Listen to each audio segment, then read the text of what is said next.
Well, first of all, I'd like to say happy birthday to Draymond. It's his birthday, and welcome to President Guskowitz, which would be a lot easier if you had a name like Izzo. It'd be a lot easier to say, but his first day, so that's a good thing to start off on. After looking at the film from the last game, there's no doubt we played a lot better. We accomplished some of the things we wanted to accomplish, which means didn't turn the ball over. We got some, I thought, good shots. I thought we missed some shots inside that hurt us. I thought we rebounded pretty well. I thought we offensive rebounded better. As you do pick your poisons, foul trouble and the number of fouls was a problem, and their threes, two guys, one guy that hadn't been shooting very well went 4 for 6, and the other one went 4 for 4, and that's 8 for 10, and that was probably costly, what doomed us. But at the same time, there were some things that I picked up from the game that I think we can build on. Wednesday is senior night. Never a good night for me, but it is senior night, which means it'll be an emotional night. And I'd say this publicly, that our crowds have been unbelievable throughout the year, even though we've been a little more up and down. They have not.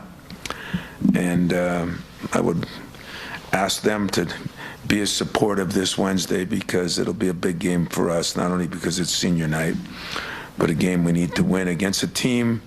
And I think Chris, you can argue who's been the coach of the year. I mean, Matt deserves a lot of credit for what he's done. You could look at, Fred Hoiberg has done a great job. Ben Johnson has done a great job. But I don't think anybody's done a better job than Chris has with his team.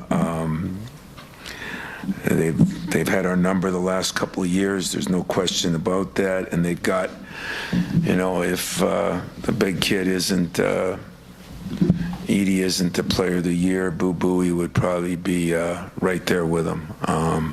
He's been a tremendous guard. He's been, actually, if I wasn't playing him, he's fun to watch, because he's done what you hope college guys do. He's come in one way and he's leaving completely the other way. And I mean that, my own opinion. As a player, he's gotten better and better and better and better. He's gone from what was a little loose and wild to, I think, incredible. I think he has an incredible pace to the game, but his whole demeanor, his leadership. Again, I don't coach him every day, so I don't know all the things, but just witnessing what I could see on film or what I could see in person over the years, I think he's stuck to the process. And in all honesty, Chris has stuck with him, and he's become one of the premier players in our league. So you'll get to see, to me, one of the best guards in our league. Questions? Hey, Tom, you alluded to it, senior night coming up. Over this season, we've come back after games and had some tough conversations with you. We've shared in, but we had some huge celebrations, milestones for you, the program, personally, and all that. So leading up to Wednesday being the last home game, how do you reflect back on this season with where you have been as it relates to being here at the Breslin and the things that have been happening here? Well, so far there's been a lot more personal goals. AJ's 1,000 points and 500. Tyson, there's been a lot more personal goals. My 700 wins than they have. They're all team goals to a certain extent, but I'd like to get into now the team stuff. But there's a lot we've all been through. There's a lot to celebrate. That this is the class that kind of came in during the COVID period, and hopefully we'll leave with something better than that. But yeah, I think as every senior night, every player is mad at the coach, and every coach is mad at a player. And then you get to senior night and beyond, and you probably appreciate the players more than you thought you would when they're gone, and sometimes they probably appreciate the coach more than they do while they're in it. So it's one of those nights that is never easy. Of course, it gets a little harder for me because, I have seen some growth in some guys. I'm really happy for a Malik who has been through a lot, both personally and injury-wise, since he's been here. And to see him come on like he has is awesome. And of course, when you have a son that is part of your team. But senior night this week is going to be about trying to win a game. And that's, to be honest with you, that's the most important thing. I'm wondering, you mentioned about after the game needing the seniors to play better. I guess, can senior night, can that be kind of a trigger point for guys to kind of see maybe the light at the end of the tunnel, but also kind of realize, hey, this is dwindling, we need to snap together? Yeah, I've seen senior night work in a million different ways, to be very honest with you, both as a coach and as a player. Sometimes it's an emotional night where it works the other way. I've seen that not very often, but I've seen that a few times. But you kind of hope that everybody attacks today, tomorrow, and Wednesday with a little more vigor, a little more this is my last chance to play in front of the Izzo, and my last chance to play in front of the fans that have been so good. I mean, I'm not begging for anybody for support on Wednesday. I'm just telling you that when I look at other arenas and if people have a rough game or something, our fan base has been incredible. We had spring break early this year, and we had a better packed gym than we have even most of the time. So I hope our players look at it that way. They should.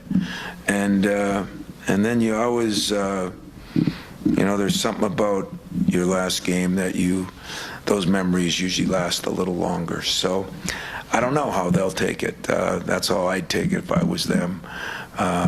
It's not my last game, so I don't know, but it's the last game for those guys. I know I'll feel for them, how they'll feel.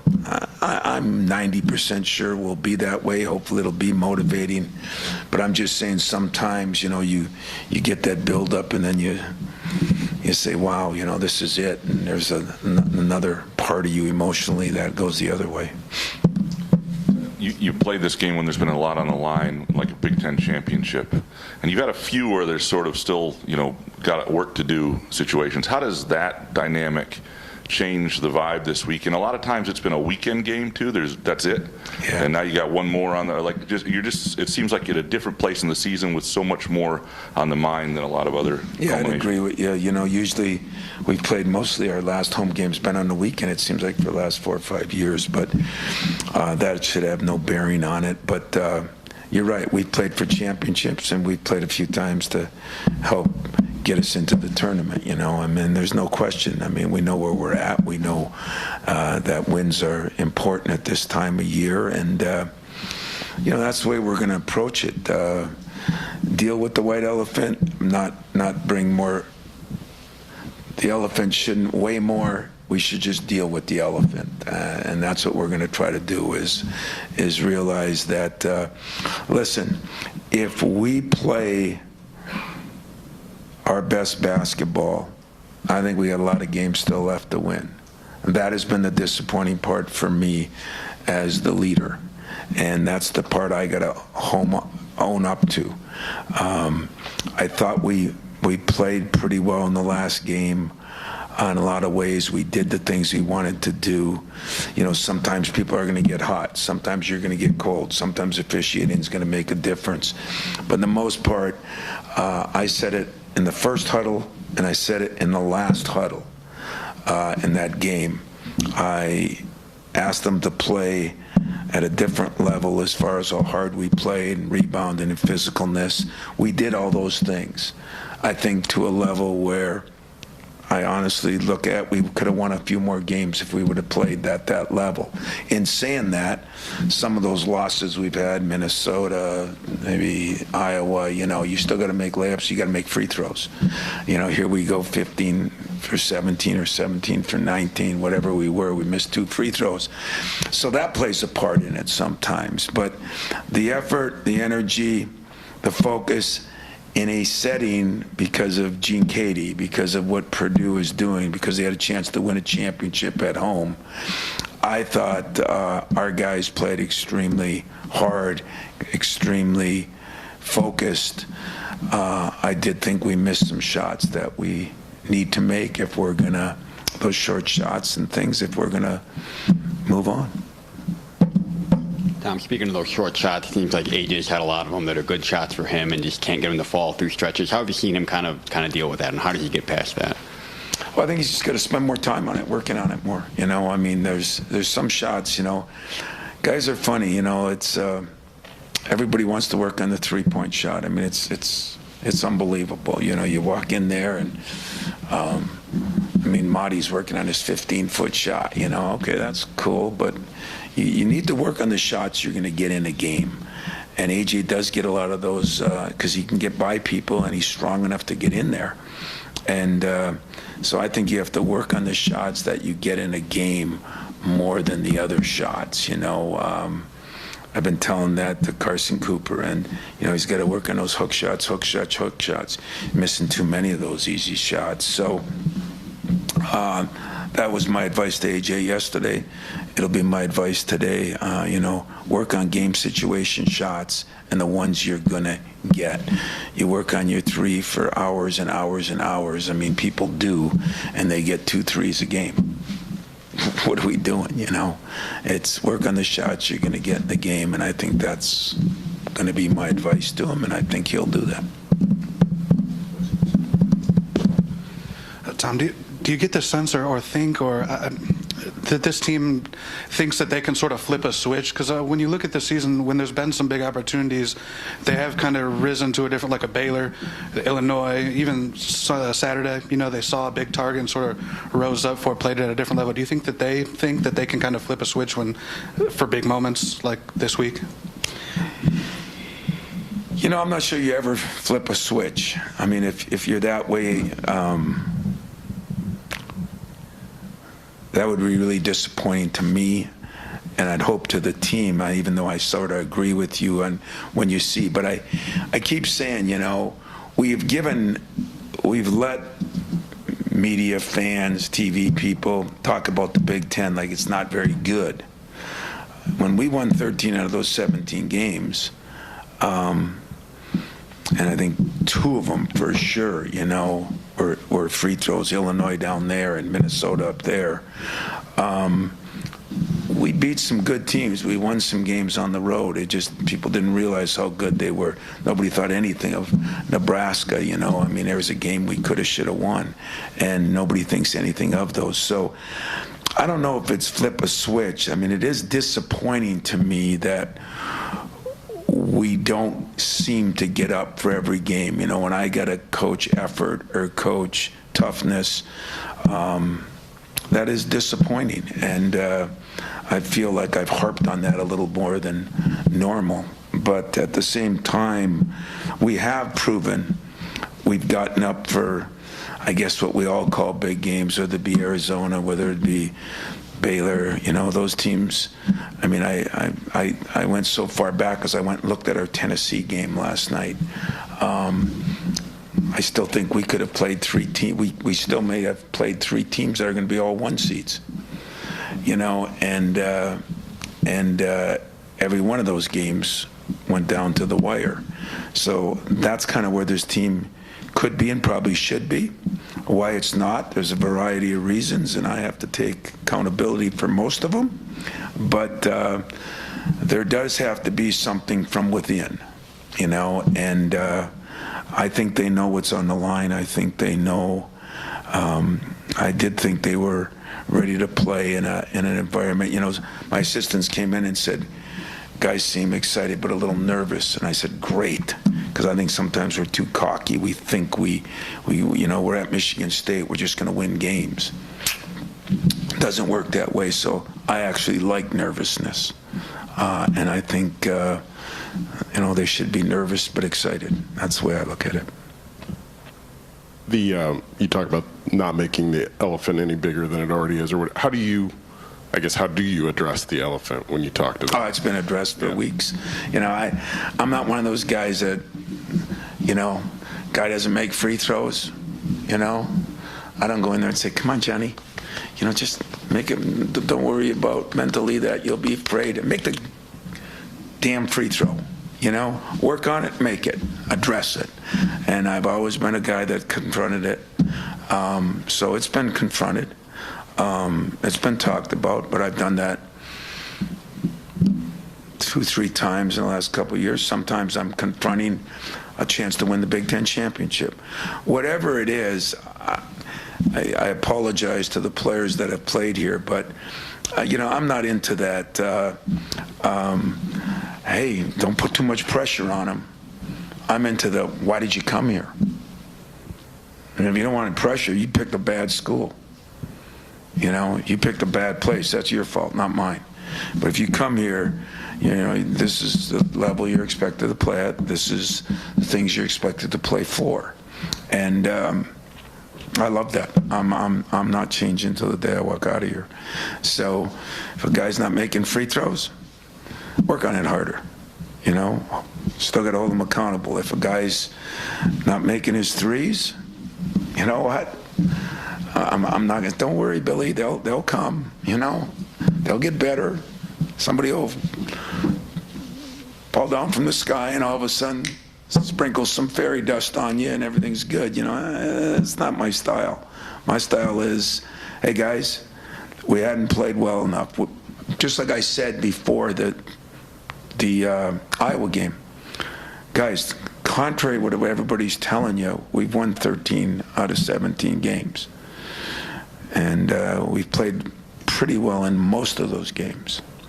And I think the league didn't get any credit, so, and we got off to a sluggish start, which we deserved all that criticism. No issue there either. And that's why I said, it's just like I say to myself, I have to take responsibility if my team doesn't play as good as they can play, and I don't hide behind that elephant either.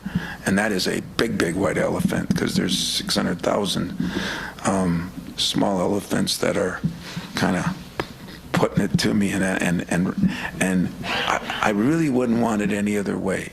Whether you believe that or not, it's like I stated to my team the other day, you know, somebody said, well, if somebody is mad or gets mad in the huddle or gets mad on, you know, for me, I love that. Then I know that it matters. It's when I don't know that it matters that frustrates me. I can deal with the consequences of somebody losing it a little bit or this or that. As long as I know that it's the most important thing in the world, I'm cool with it.